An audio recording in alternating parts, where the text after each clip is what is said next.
Hi అండి. ఈరోజు నేను నెత్తళ్ళు ఫ్రై చేస్తున్నాను. ఎలా చేస్తున్నానో చూసేయండి. ముందుగానే నెత్తళ్ళని కడిగి పక్కన పెట్టుకోవాలి. తర్వాత ఒక ప్లేట్ తీసుకొని అందులో గరం మసాలు, అల్లం వెల్లుల్లి పేస్ట్, అలానే కారం, కొంచెం సాల్ట్ కూడా వేసి ఇవన్నిటిని బాగా మిక్స్ చేసేయాలి. మసాలా ముద్ద చేయాలి.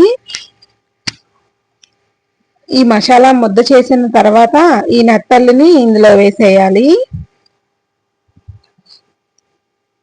ఆ మసాలా మిశ్రమం అంతా ఈ నెత్తళ్ళకి పట్టేట్టుగా కలిపేసుకోవాలి. కలిపి ఒక 10 నిమిషాలు పక్కన పెట్టుకుంటే సరిపోతుంది. ఈ నెత్తళ్ళ ఫ్రై చాలా టేస్టీగా ఉంటుందండి. మీరు కూడా ఇంట్లో ట్రై చేసి ఎలా వచ్చిందో కామెంట్ చేయండి. బాగా కలుపుకున్న తర్వాత ఇలా పేస్ట్ చేసుకున్నాను. 10 నిమిషాల తర్వాత ఫ్రై చేసుకుందాము.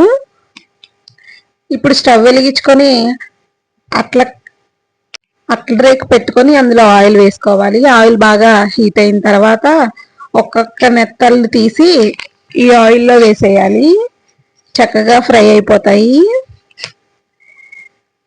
మీరు ఇలా చేసుకుంటారా లేకపోతే కూర చేసుకుంటారో కామెంట్ చేయండి. ఈ నెత్తళ్ళని ఇవి ఎలా చేసుకున్నా చాలా టేస్టీగానే ఉంటాయి.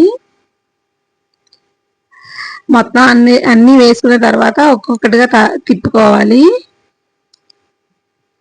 రెండు వైపులా ఎర్రగా కాల్చుకున్న తర్వాత తీయాలి.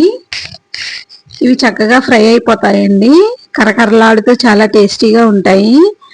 ఈ వీడియో మీకు నచ్చినట్టయితే లైక్ చేసి, షేర్ చేసి, సబ్స్క్రైబ్ కూడా చేసుకోండి. ఇలాంటి వీడియోస్ మీకు ఇంకా వస్తూనే ఉంటాయి. ఇవి బాగా ఫ్రై అయిపోయండి. గిన్నెలోకి తీసేసుకుందాము. వేడివేడిగా నెత్తళ్ళు ఫ్రై రెడీ అయిపోయింది. ఇదిగోండి నెత్తళ్ళు క్రిస్పీగా ఉన్నాయన్నమాట. ఈ రోజుకి ఇదే వీడియో. Bye bye.